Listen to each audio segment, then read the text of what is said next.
So talking about theology, like many Christian theologians believe that Israel has been replaced by the church in biblical prophecies and promises. The idea of the replacement theology, that's the name of this theological line. So what do you think of that view?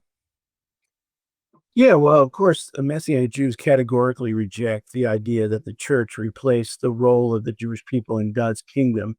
I mean, that decision was made fairly early on in the church world.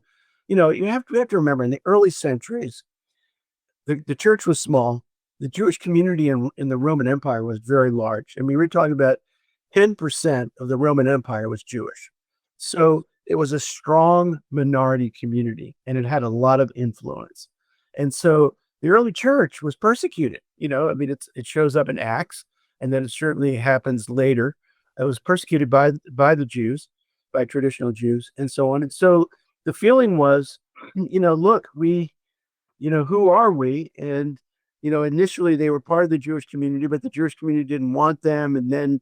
So then they had to separate their own identity. It became what we call today the church. And from there, it was like, now it was a competition for like souls, because back in the first couple of centuries, Judaism was an evangelical faith. In other words, they were looking for converts. Today, that's contrary to Jewish teaching, but back then it was, and so there was competition. So there was a sense that we then who are we? Well, we're the new Israel.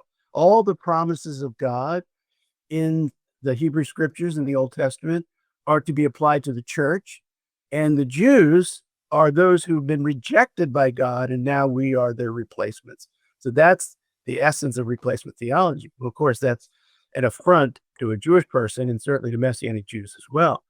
So my argument is always this. I'd say, look, I said, there is, um, I would say certainly most evangelical Christians would look at the nation of Israel and they would say that is a fulfillment of prophecy. In other words, that God prophesied the return of the Jewish people back to the land of Israel, and now it's being fulfilled as Jews come back into the land of Israel.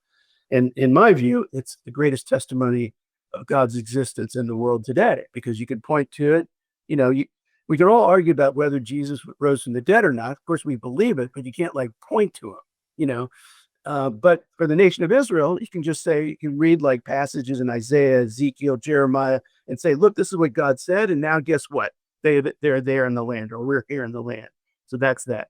So what I always say is that there are, if Christians are going to say that they have replaced the Jewish people in God's economy and God's plans, then first of all, why are there prophecies about the return of the Jewish people back to the land of Israel? If they're not of no use, then what are they doing here? And secondly, is that there's more prophecies about the return of the Jews to the land of Israel than there are about the Messiah. So in other words, if you're going to say you believe in this Messiah that's prophesied in the Old Testament, then you also got to believe that what God says about the Jewish people, it's the same. So, the way I see it is, what I see are the era that we're living in is it's similar to the first century, where you have Jewish believers who are in Messianic Jewish congregations, and you have Gentile churches that are walking kind of side by side. I think that's God's ideal. That's great. So I don't know in United States, but here in Brazil, some evangelicals romanticize Israel. They love the nation. They have flags of Israel at home. So, but they often don't really understand Jewish faith or culture.